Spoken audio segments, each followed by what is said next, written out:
The shelf is not empty. That is the part that makes this hard to see. The item is right there. Same label, same size, same spot it has always been. But the price tag underneath it has a number on it that did not exist 18 months ago. And if you know what you are looking at, that price tag is telling you something the empty shelf does not. It is telling you that something in the production chain has broken in a way that is not being repaired quickly. It is telling you that the people who source and price this product have already accepted that normal is not coming back on a short timeline. Most food disruptions resolve in weeks or months. Prices spike, then normalize. Shelves thin, then refill.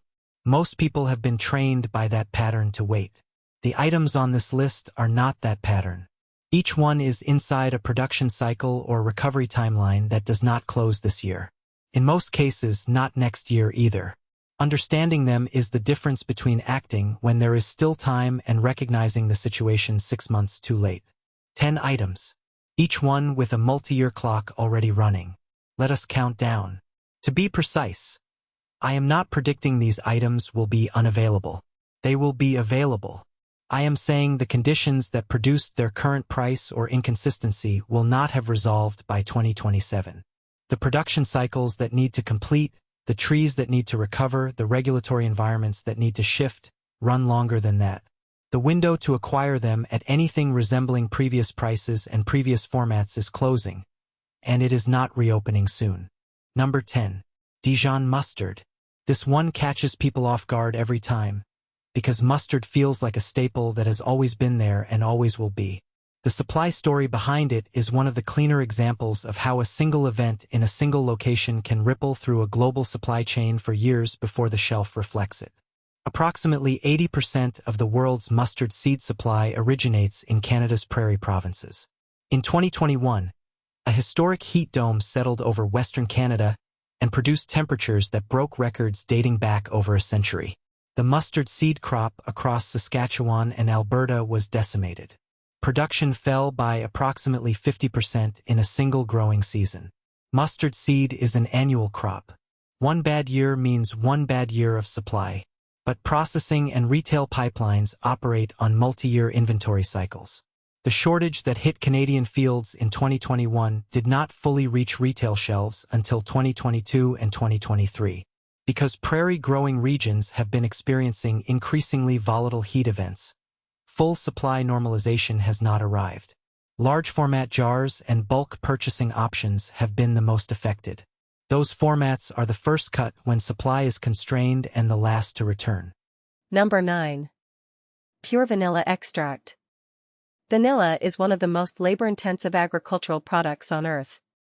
The vanilla orchid, native to Mexico but grown primarily in Madagascar for global supply, must be hand-pollinated within 12 hours of the flower opening. The pollinated flower takes approximately 9 months to produce a bean. The beans then require a curing process of 3 to 6 months before they are usable. From planting a new vine to first harvest takes 3 to 5 years. That production cycle means disruptions do not resolve quickly. There is no way to respond to a shortage by scaling up production within the same year. Madagascar, which supplies approximately 80% of the world's vanilla, experiences cyclical weather disruptions that repeatedly damage the crop. Cyclone Inao in 2017 devastated the vanilla-growing regions. Prices hit record highs and took years to partially normalize. Events of equivalent severity have continued. The current availability situation for pure vanilla extract in bottles larger than 2 ounces reflects this underlying production fragility.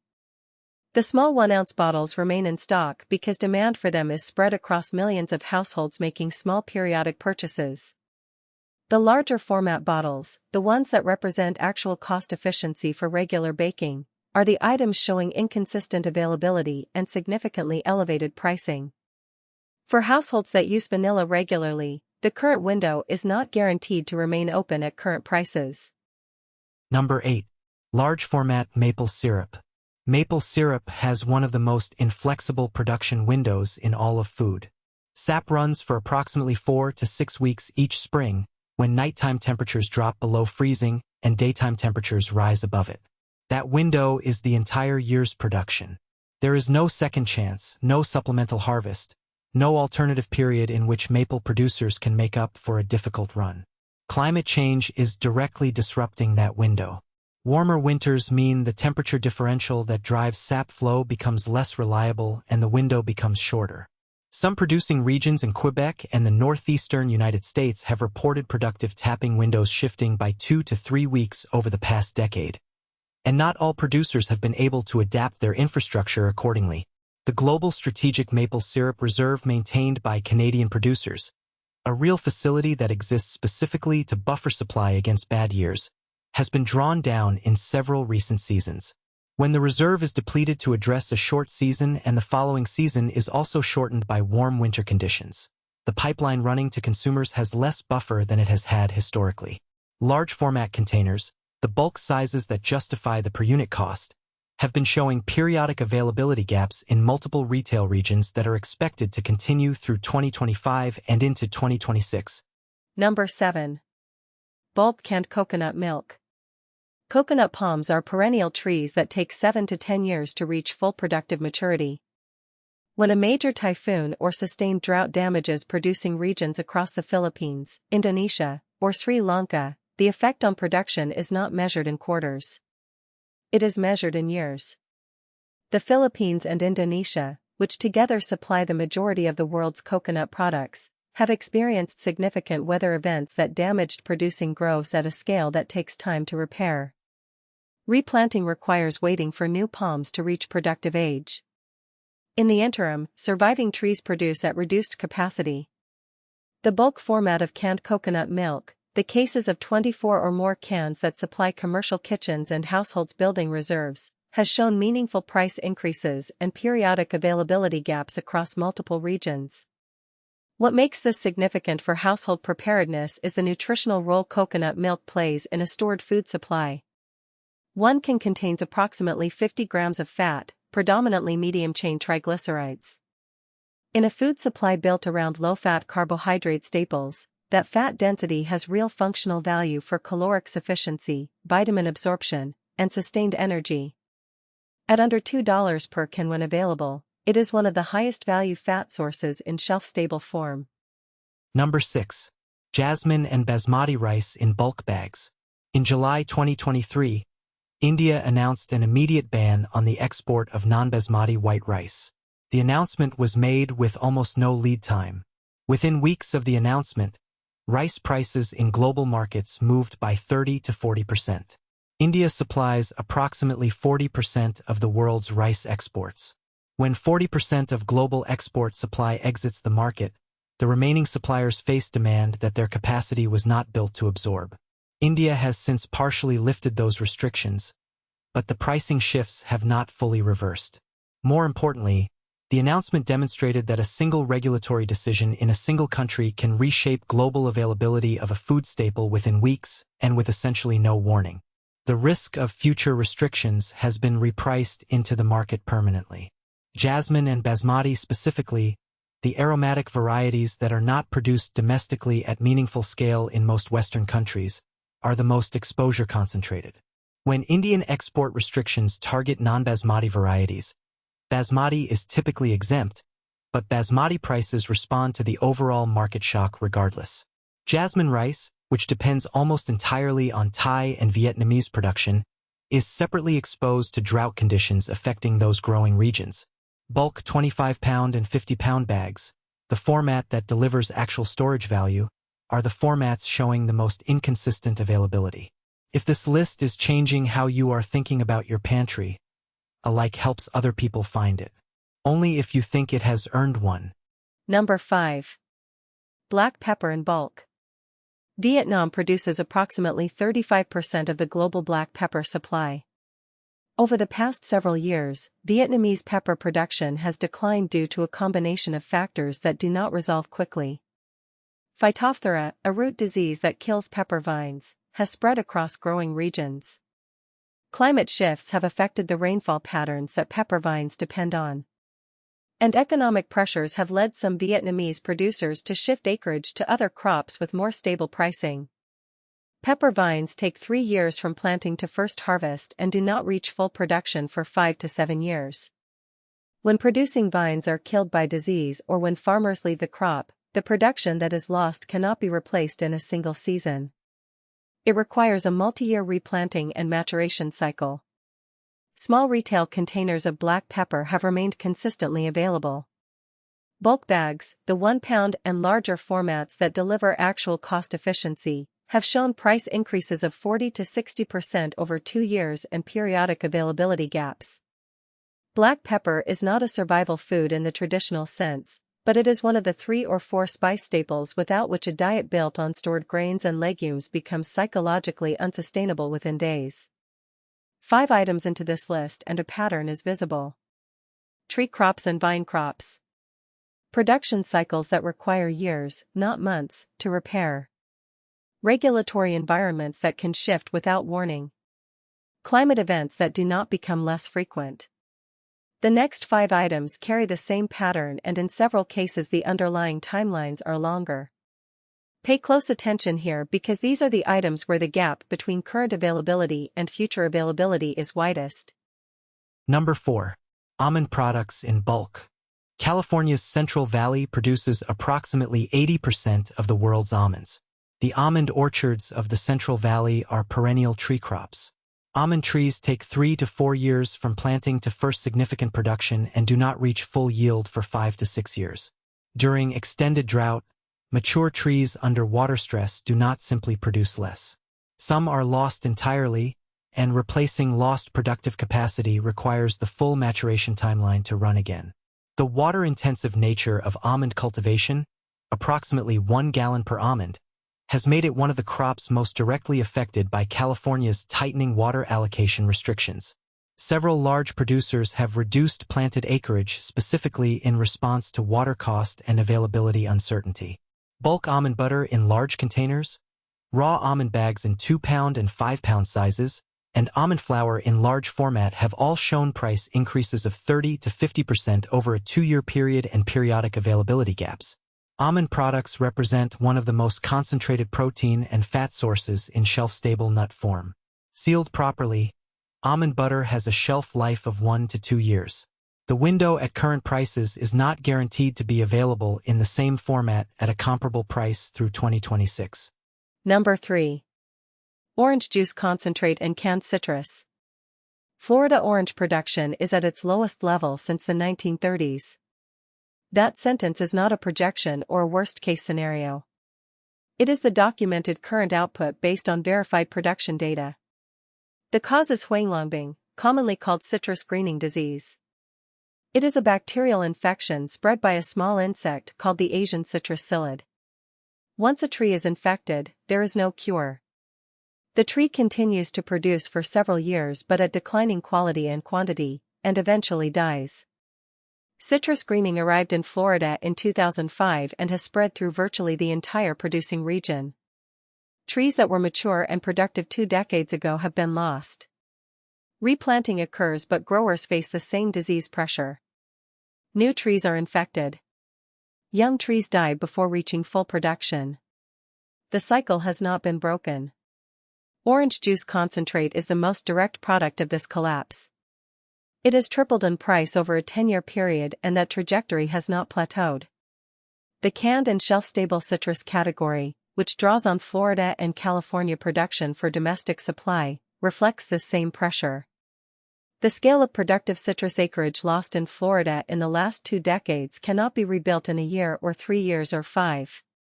The trees that would supply normalized production in 2027 or 2028 would need to have been planted years ago and survived a disease environment that has not improved. Number 2. Cocoa powder and dark chocolate in bulk. In 2023 and 2024, the global cocoa market experienced its worst supply deficit in over 60 years. Prices of cocoa futures reached levels that had never been recorded. The cocoa tree, which grows only within a narrow band around the equator, requires specific climate conditions that are becoming less reliable in the primary producing regions of West Africa. Ghana and Ivory Coast together supply approximately 65% of the world's cocoa.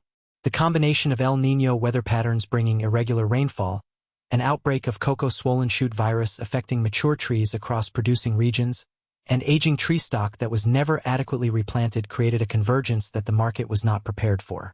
Cocoa trees take 3 to 5 years from planting to first production. The deficit that developed over the 2023 to 2024 period cannot be addressed by production that has not yet been planted. Cocoa powder in bulk containers, dark chocolate in large baking formats, and cacao nibs in volume sizes have seen price increases of 60 to 90% over an 18-month period in many retail environments. These are not speculative projections. They are current prices reflecting current market conditions. The supply side of that market will not respond until new tree stock matures, and that clock started running sometime in 2024 at the earliest. Bulk cocoa powder and high-percentage dark chocolate in shelf-stable form represent one of the most psychologically significant items in a long-term food reserve. Their combination of caloric density, long shelf life when stored correctly, and morale value is nearly impossible to replicate from another ingredient. Number 1. Olive oil in large format containers. The 3-liter and 5-liter tins of olive oil that sat on European and American grocery shelves for decades at prices between $15 and $30 are not going back to those prices. Not next year. Not in 2026. The underlying production conditions that supported those prices have been structurally altered, and the timeline for recovery runs past any near-term horizon. Spain is the world's largest olive oil producer, typically supplying approximately 45% of global production. In 2023, a combination of severe drought and extreme heat across the Iberian Peninsula reduced Spanish olive oil production by approximately 50% from the prior year. Italy, the second-largest producer, experienced similar conditions. The harvest of 2022 to 2023 was catastrophic by any historical measure. Prices in global olive oil futures doubled and then doubled again. Olive trees are extraordinarily long-lived but respond to drought stress in ways that affect production for multiple subsequent seasons even after rainfall returns. A tree that has experienced severe water stress does not simply resume normal production the following year. Recovery takes 2 to 4 years of adequate conditions. The trees are still there. The producing capacity is still there. But the timeline for return to normal production runs through 2026 at the most optimistic end and 2028 at the more realistic projections given continued climate variability in the Mediterranean basin. A 3-liter tin that cost $18 2 years ago now retails at $40 to $50 in most markets. The per-unit cost has increased to the point where it is being substituted out of regular use in many households. For a food with a shelf life of 18 to 24 months when stored correctly and a culinary role that is genuinely difficult to replicate, the current availability at current prices represents a closing window. Look at what these 10 items have in common from a different angle. None of them are the foods people typically think about when they think about food security. Rice, beans, water. Those are the defaults. The items on this list are the cooking fats, the flavor foundations, the spices and extracts and condiments that make a diet sustainable rather than merely sufficient. A household can be fully stocked on calories and still find, over the course of weeks and months, that the food they have stored has become something to endure rather than something to eat. The multi-year timelines are real. The production cycles are documented. The price trajectories are already visible on current grocery receipts. The decision is not between preparing and not preparing. It is between acting on this information now, while the formats and prices that make building a reserve practical still exist, or discovering 6 months from now that the window was open and you did not walk through it. Here is the practical version of acting on this list. Pick 2 items. On your next grocery run, buy the larger format of each one than you normally would. Not a specialized shopping trip. Not a significant budget disruption. Just the larger bottle of olive oil instead of the smaller one. The larger bag of black pepper. The extra can of coconut milk. Do that consistently across 3 or 4 grocery runs and you have built a working reserve against price increases and availability gaps for items that are not returning to previous conditions on any near-term timeline. Which of these surprised you the most? Write it in the comments. I read every single one. Not for me.